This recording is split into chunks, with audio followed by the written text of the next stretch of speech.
Marsh Lake, près de Whitehorse, était autrefois un endroit riche en saumon royal. Il y a des décennies, des membres de la nation Tagish-Kwan se rassemblaient ici pour pêcher ce poisson de grande valeur. Même si les Premières Nations ne peuvent plus pêcher ce lac, l'importance du saumon royal demeure. There's this one young boy.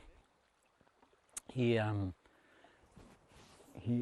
gave him a copper necklace. He had this copper necklace. Pour ce gardien du savoir et ancien chef de la Première Nation de Carcross-Tagish, l'histoire du garçon saumon est une mise en garde sur ce qui se passe lorsqu'on ne pêche pas le saumon. L'histoire est celle d'un jeune garçon qui jette une tête de saumon dégoûté. Les pêcheurs de saumon jettent le garçon à l'eau à son tour. Celui-ci se transforme alors en saumon et découvre le monde.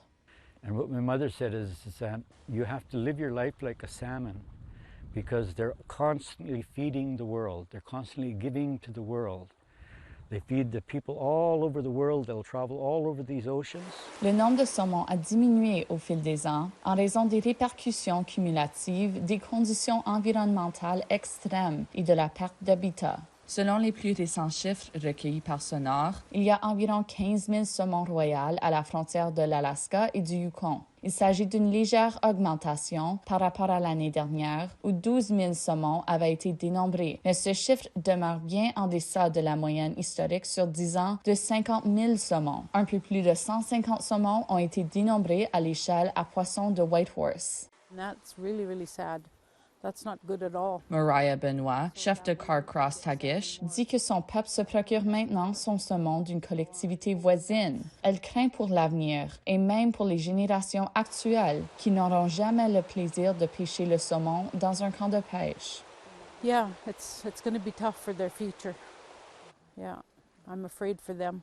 Mais Mark Wedge affirme que le saumon est résilient et que nous devons nous préparer à son retour. Il affirme que des solutions se trouvent dans les enseignements autochtones, les cérémonies et la préservation de la terre et de l'eau. Is it redesigning fish ladders? Is it using traditional knowledge? Is it a combination of using spirituality and ceremony as well as science and technology to start figuring out how to bring those salmon home now? Même si des endroits comme le lac Marsh sont sans saumon pour l'instant, Mark Wedge croit qu'ils reviendront si tout le monde fait sa part. And that's the indication of when the animals say, okay, they're doing their part, let's do our part. Un reportage de Sarah Connors, Nouvelle nationale d'APTN, Marsh Lake, Yukon.